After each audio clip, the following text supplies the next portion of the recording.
I mean, so well, look, bro, I've been going through this for 12 years now, talking to black people telling me abortion is okay, black people telling me single motherhood is fine, and all as our race sinks deeper and deeper into the fucking abyss. And the more we follow Democrat ideology and policies, the more we're going to sink into the fucking abyss. Period. So when was it a good time to be a black conservative in this country? Being a black Republican was great after 1865 to about the early 1930s. Are you sure about that? Oh, I'm absolutely positive about it. They betrayed us before then. They ended Reconstruction anyway before then. We had established over 130 communities across the South and the West. On average, the black dollar circulated through these Not because of the Republicans. Sir, every black man that voted during that time voted Republican. Why should you care, right? Why should you care?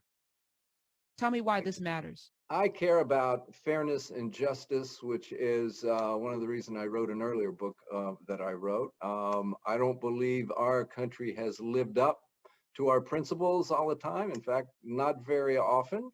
When I see injustice and unfairness, I want to do something about it. And in the case of this Wilmington story, the white perpetrators of the coup and the murders rewrote history and got away with it.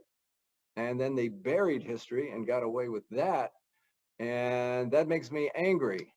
And what really, really made me furious was the fact that nobody was ever punished for the murders of more than 60 black men and for overthrowing a multiracial government by force. That our country let that happen, that the President of the United States, Congress, the state government, everyone just shrugged and let it happen. And by letting these white supremacists get away with it, they sent a very clear message to white supremacists everywhere, particularly in the South, that listen, you can murder black men with impunity, you can overthrow a government, you can make sure that black men never vote again or never hold public office again, and you will get away with it. And that message resonated pretty clearly throughout the South after 1898, as you can see in the voter suppression efforts and in the violence perpetrated by the Klan and others, by the attempts in other Southern states to pass literacy tests and poll taxes and other means to keep Black Americans from voting. So this event had a pretty widespread effect on our country's history, and nobody knows about it. And it made me angry. It's back to 1898 in Wilmington, North Carolina. Wilmington was just a fascinating city. It was an unusual city at the time. In 1898, it was the only large American city, city in the South that had an African-American majority. It was 56% Black, but more importantly, it had Black men in positions of authority. 3 of the 10 city councilmen were Black men. 10 of the 26 policemen were Black men. You had Black magistrates who passed sentence on white defendants. The county treasurer, the county coroner, the county jailer, all of these were Black men. At the same time, you had a thriving Black middle class of Black artisans and Black shopkeepers, and at least 65 Black professionals, doctors, lawyers, professors and teachers, almost all of them educated at historically Black colleges. I don't know what they were called back then. But you had this sort of a shining example of multiracial government. And in fact, Wilmington was unusual also that in housing, it wasn't completely segregated. There was some integrated neighborhoods, which was unheard of in the South at that time. But all of this was more than the white supremacists could bear. And white supremacists had been ruling Wilmington since well before the Civil War, during slavery. After the Civil War, they survived Reconstruction through the so-called Redeemer movement. They redeemed the South for white supremacy, and they were in control. And it shocked them that there was an election, a fair election, in which Black men voted and succeeded in being elected to public office. And they decided they weren't going to live with that. The white supremacists did. They announced in the spring of 1898, leading up to the midterm election in the fall, that they were going to win the election by the ballot or the bullet. In other words, they were going to cheat and they were going to use violence. They said they were going to do that. They also said they were going to overthrow what they called Negro rule and Negro domination. Those are the terms they used. They told the whole world that, and they ended up doing it. And what was interesting, by making that announcement, the entire national press came down and spent the summer in Wilmington and was reporting on, quote, the race war in North Carolina.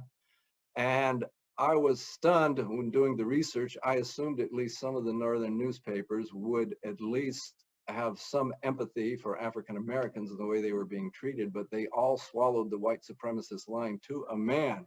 So the story the country got was the white story that there was a plot by black men to collect weapons, overthrow the white government, overthrow whites, kill them all, and take over the city, which was a complete lie, but these reporters believed it, and that's the story that America heard.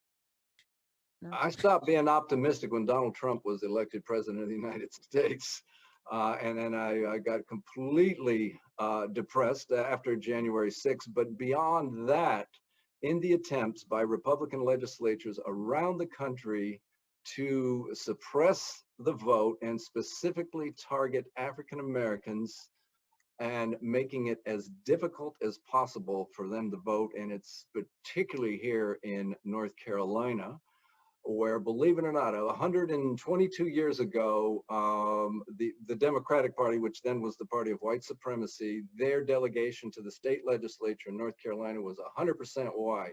Well, believe it or not, today, 120 years later, the Republican delegation to the North Carolina legislature is 100% white. So we haven't come anywhere.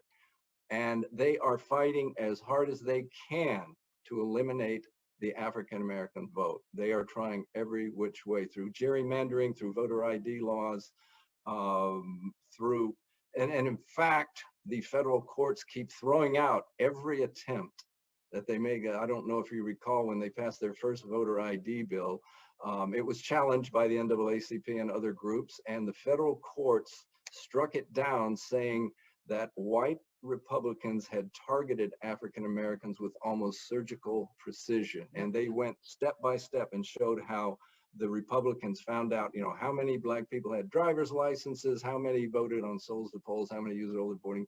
Everything that they did, they took it away. And that was thrown out, but they keep trying, they keep coming back with more. The same on gerrymandering.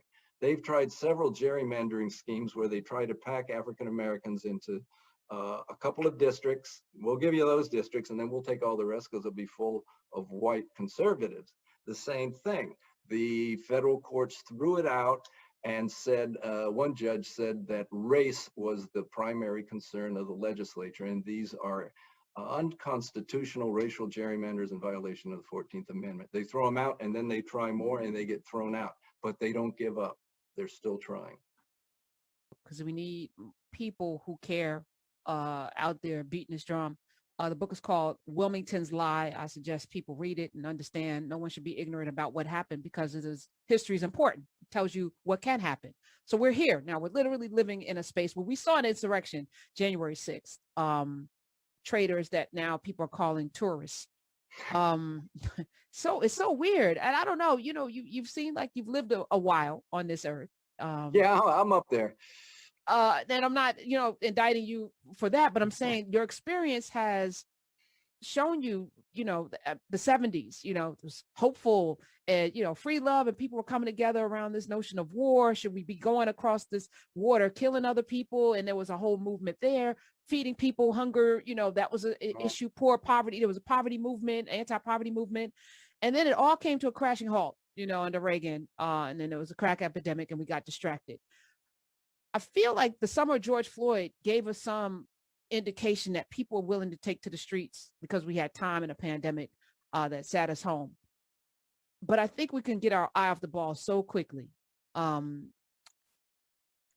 insight, sir, into that in terms of not just putting everything on Stacey Abrams and mobilizing, but just as a community of people, of human beings, that folk are willing to do this to other human beings for power's sake.